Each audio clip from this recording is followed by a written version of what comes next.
We sanctioned the leader of the Georgia Dream Party. ჩვენ დავასანქცირეთ ქართული ოცნების პარტიის ლიდერი ივანიშვილი, ისევე როგორც მთავრობის წევრები და შევუწყვიტეთ მთავრობას ამერიკის დახმარება.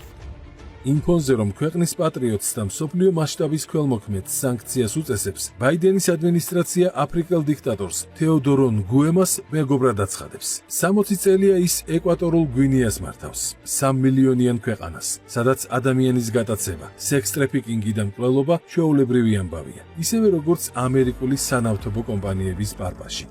The Biden administration making this a priority. ბაიდენის ადმინისტრაცია ზედიზედ მესამე წელია სულ უფრო მეტი არახს უგზავნის ეკვატორულ გვინეას და ისე ჩანს, რომ ეს თეთრი სახლის პრიორიტეტია. არადა ქვეყნის დემოკრატიის მაჩვენებელს რომ შეხედავ, ეს სრულიად გაუგებარია. საქმე ისაა, რომ თეთრი სახლი აფრიკულ ქვეყნებში დასაყრდენს კარგავს და სადაც შეუძლია შეიარაღებას ზრდის გავლენის დასაბრუნებლად.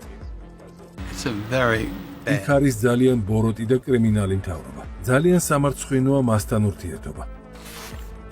ნავთობის ხარჯზე ეკვატორული გვინეა ერთსულ მოსახლეზე შემოსავლით სოფლიოს უმდიდრესი ქვეყანაა. თუმცა ხალხი სიღარიბეში ეხრჯობა, რადგან მთელი ფული პრეზიდენტის და ამერიკული კომპანიების ჯიბეში მიდის. ეს პრეზიდენტის შვილი და იმავდროულად ქვეყნის ვიცე-პრეზიდენტი, უმცროსი თეოდორეა პარიზში. ცნობილ ფრანკ კუტიურიეებს ბენტლით სტუმრობს, სადაც მისთვის დახურულ ჩვენებებს აწყობენ და ერთ ჯერზე 40 კოსტიუმს ყიდულობს, რომ ყოველდღე ახალი ეცვას. საღამოს ლამბორგინი აკითხავს და რესტორნებში ერთობა. ევროპაშიც და ამერიკაშიც მას არაერთი სასახლე აქვს და თეთრი სახლიც მისთვის სულ ღია.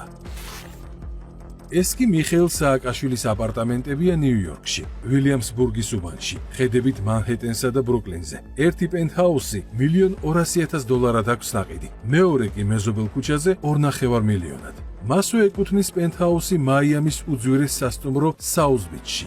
აფრიკელ ნგუემას ვერ შეედრება, მაგრამ რასიზამ, საქართველოში ნავთობი არ არის და ბიუჯეტიდან მეტის მოტეხვა ვერ მოახერხა. ისე კი ამერიკიდან გამოძახებით არც დოქტორ დოტის მასაჟი დაუკლია და არც შვეიცარიულ სანატორიუმებში გახდომის მრავალათასიანი პროცედურები. წონაში ვერ დაიკლო სამაგიეროდ ომის პარტიის მითითებები, მათ შორის რუსეთთან ომში ჩაბმა 5-იანზე შეასრულა და თეთრი სახლის მეგობარი დაერქვა. მერე რა რომ ხალხს ციხეებში ყრიდა, აწამებდა და ფულს დალავდა, ან აქციებზე არბევდა. ის მაინც უდანაშაულოა და მისი ნაცმოძრაობაც საუკეთესოა ქვეყნისთვის, რადგან ომის პარტიას ასე უნდა.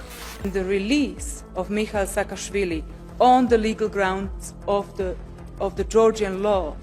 მიხეილ სააკაშვილი უნდა განთავისუფლდეს. ეს კანონის მოთხოვნაა, თანაც საქართველოს ეს ევროკავშირის კანდიდატის სტატუსის მიღებაში დაეხმარებოდა. მოვუწოდებ ქართულ სასამართლოს გაუშვას სააკაშვილი. ქვეყანას ტერიტორიები დააკარგვინა, ხალხი დახოცა, მაინც უდანაშაულოა. ბიძინა ივანიშვილი კი დამნაშავე, რადგან ქვეყანას ომი და უკრაინიზაცია არიდა. სუვერენულ მართვაზე გადაიყვანა და პირადი ქონება ხალხის სამსახურში ჩააყენა. შესაბამისად, ამერიკის სანქცია დაიმსახურა. პრინციპულად და თავდადებით ამ სიტყვის პირდაპირ მნიშვნელობით პირადად მე განვაგრძობ ბრძოლას საქართველოს ჩვენი სამშობლოს სუვერენიტეტის სრულად აღსადგენად.